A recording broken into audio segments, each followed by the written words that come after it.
Евроазискиот рис е еден од најголемите мачки во светот и може да се најде во шумите во Западна Европа, Русија и Централна Азија. Овие крзнени мачки се најголеми од видовите рисови и трети по големина предатори во Европа по кафеавата мечка и волкот.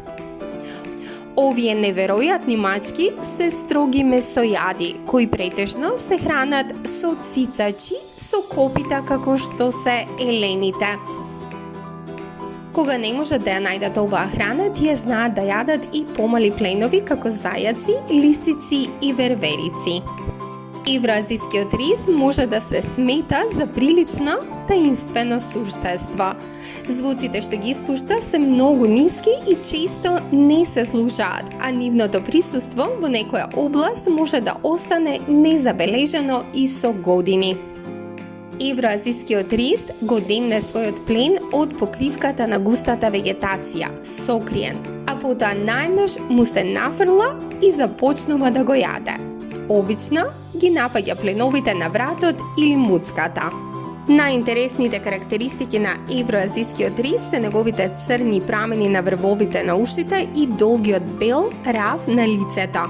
Има сиво, како регјосано или црвено крзно, кое расте многу погусто во зима. Неговото палто е исто така шарено, речиси секогаш со темни дамки. Иако тие можат да ловат во текот на денот, евроазискиот рис е главно активен по храна ноќе. Денот го поминуваат спиејќи во густата вегетација. Должината на евроазискиот рис е околу 90 до 110 см, а висината е околу 60 до 70 см. Во дивината, евроазискиот рис може да преживее и до 17 години. Познато е дека заробените евроазиски рисови во засолништата живеат до 24 години.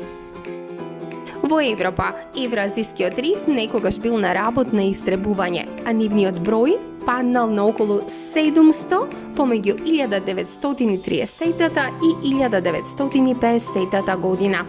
Добрата вест е дека конзерваторските работници им помогнале ова да се спречи. Сепак, она на што се уште треба да се работи е илегалниот лов на рисови и губењето на нивните живеалишта, кои што се уште представуваат закана за овие прекрасни мачки на земјата.